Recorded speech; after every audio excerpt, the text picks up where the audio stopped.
Well, I do want to thank Linda and Susanna for giving us the people side of the quarrying industry, which is hard to imagine when we look at the tremendous pits and piles all around us in the landscape. The daunting nature of the work is brought home to me when I pass by that singular rough granite cube exhibited downstairs at the entrance to the visitor center. Prodigious amounts of this stone were extracted, shaped in the quarry. Now it had to get to market.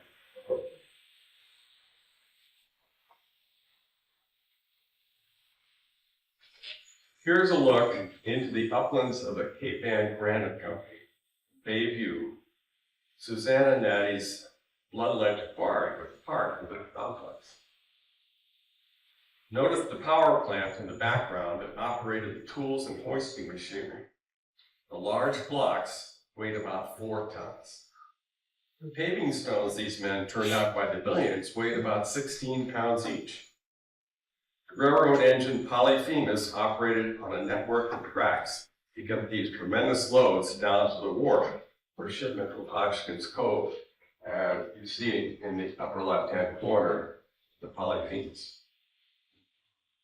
The lifting was accomplished with derricks consisting of a mast and boom. Those nautical spars were useful at every stage in transportation.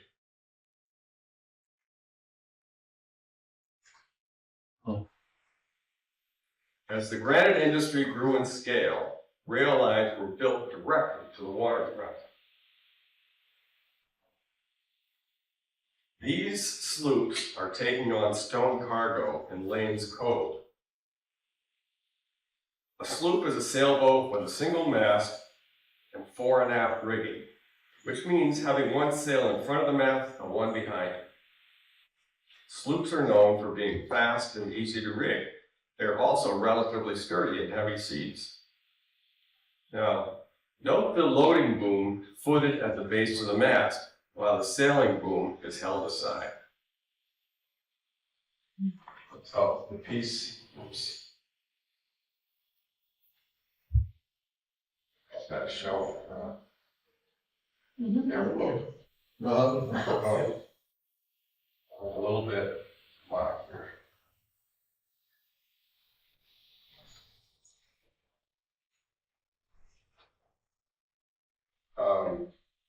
What I was trying to indicate was this diagonal spar there.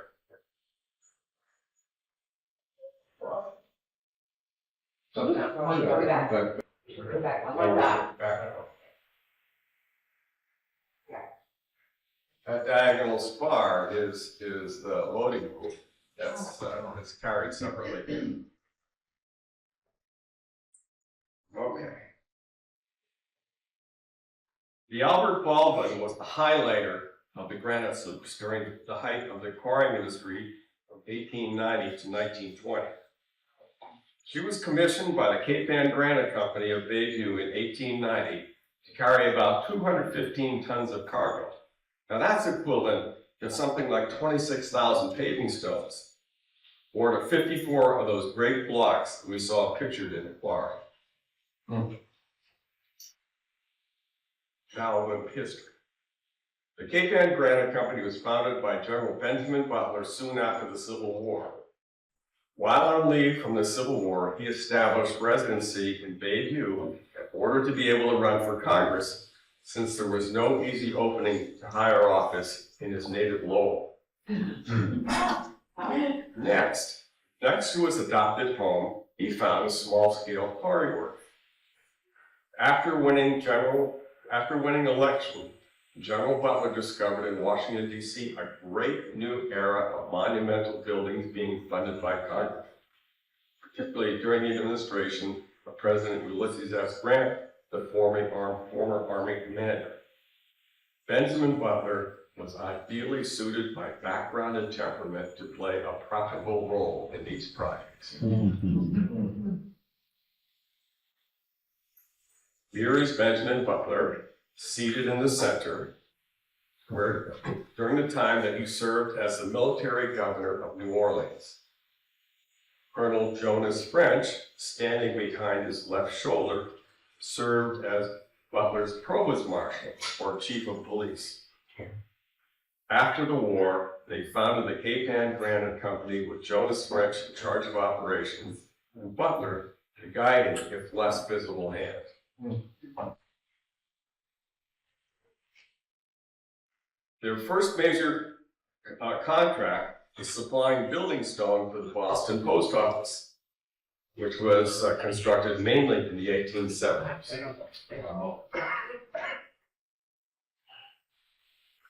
General Butler and Colonel French were on their way to becoming captains of industry. They built summer residences that still exist on the Bayview Knoll behind the elegant stone wall bordering Washington Street. These estates are pictured here in 1887, with Colonel French's house at the center and General Butler's to the right. About this time, the company commissioned a new granite sloop mysteriously named the Albert Baldwin.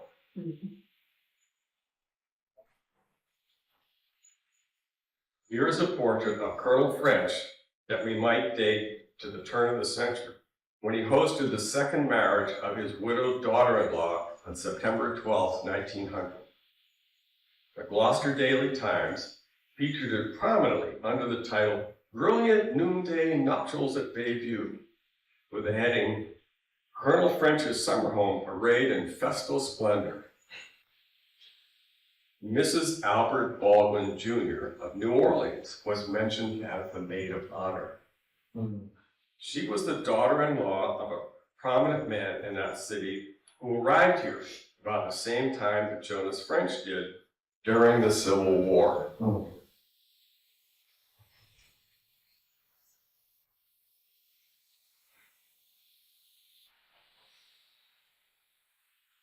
Albert Baldwin, who began with a humble station in the dry goods business of Cambridge, Massachusetts, became a very wealthy businessman, banker, and leading citizen of New Orleans. He and Jonas French maintained a lifelong tie. We can only guess how they might have contributed to each other's careers.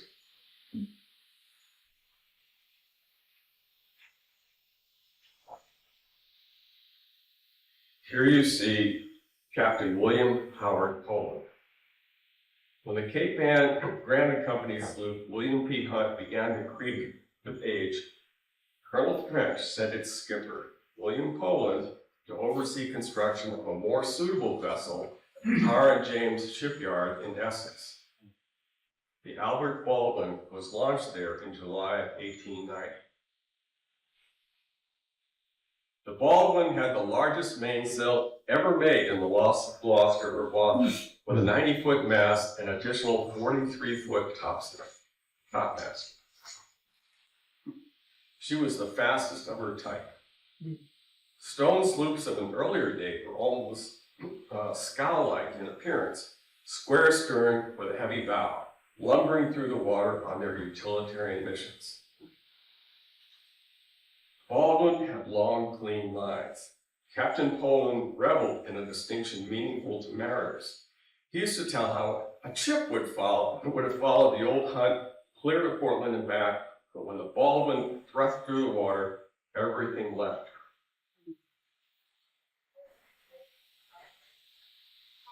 her.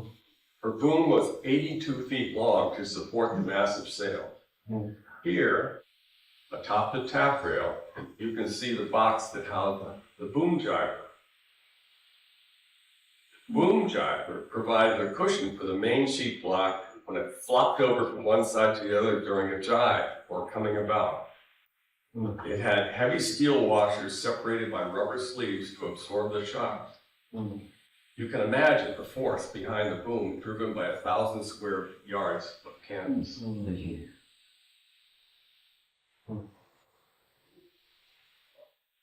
The Albert Baldwin operated primarily within Massachusetts Bay, taking cargoes to and from New Hampshire, Maine, and points south. Newspaper notices refer to the stone for the dog bar breakwater construction in 1904. In 1912, she supplied grout for the Cape Cod Canal, hammered pink stone from the Museum of Fine Arts Extension, and pavers for Boston streets. On one of those trips, she departed the Bayview Wharf at 9 a.m., unloaded, and returned home by 9 p.m. Take an appreciative look at her scale sailing past the North Atlantic Squadron outside Rockport Harbor in 1905.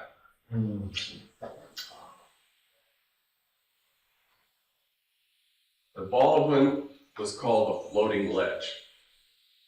When I shared this photograph with our eminent local ship pilot, Eric Ronberg, he commented, "She is loaded about as deep as Captain Poland would have dared." Now, I dare say, they were making this trip into Boston under the presumption that they weren't going to encounter very severe weather along the way.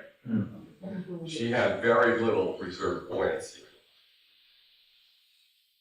Of course, sometimes they had harrowing experience, but Captain Poland unfailingly completed his voyages with vessel and crew intact. At the time of the tragic Portland gale in November 1898, he managed to dock into that harbor with a cargo of red stone from Harwood Island, Maine. The Gloucester Times subsequently reported on the relief felt in the community when the Baldwin returned safely after an absence of 3 weeks. A ship model of the Albert Baldwin, featured in the July 1933 issue of the Mariner, shows the loading deck carried on the port side of the deck. The loading boom carried on the port side of the deck when she wasn't needed. Here we see the interior of the ship where the cargo was secured. Her reinforced deck had 3-inch planking throughout, and the planking was sheathed with a surface layer that could be replaced after relentless wear and tear. 2 glass tubes enabled the crew to check for balance while loading at the dock. As the sloop sank lower and lower under the tons of granite, the water rose correspondingly in the measuring tubes. In this manner, the men knew exactly how much tonnage they had swung aboard.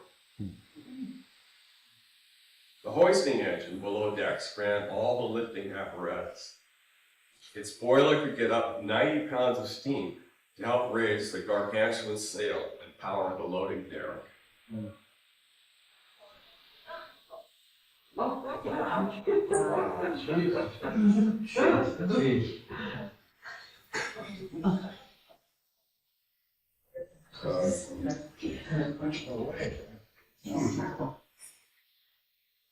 Somehow I think I'm going to slide off. This is what I meant to show you and previously talking about the floating ledge.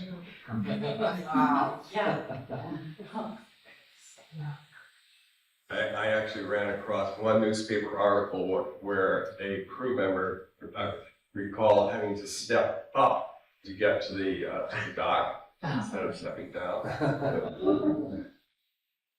Oops, no. Well, like that.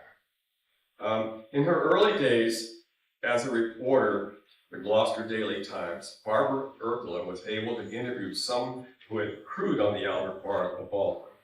Barbara was a story artist who loved finding nobility in the local kitchens and blacksmith shops and potato patches. Here is part of what she wrote for the newspaper in 1954. Old-timers tell how 6-foot Captain Poland was the only man who dared to sail her through a yellow-tailed sou'wester with her decks awash. When she sailed into the wind, down went her centerboard to steady her on her course. Captain Poland used to stand at the wheel, and by the rush of water around his boots, he could gauge the speed of his ship.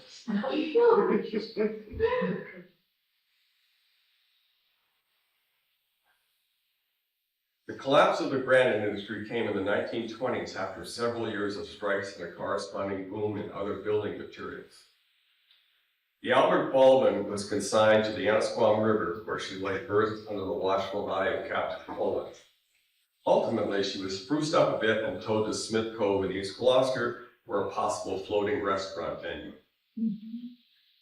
She finished her days there in this postcard view before being dismantled by WPA workers, but not before marine architect Howard Chappell had a chance to measure and photograph her in affectionate detail. Chappell's survey helped preserve the unique qualities of the Albert Baldwin that were so handsomely portrayed by this model maker. His tribute to the seamanship of Captain Baldwin resides today at the Mystic Seaport Maritime Museum. The lines and proportions of the vessel, the reach of its rigging, the impression of readiness for supreme challenges comes through to us as a kind of feral beauty beyond personal experience. William Howard Baldwin spent his remaining years ashore gardening at the family home at 861 Washington Street, Bayview. Wow. Wow.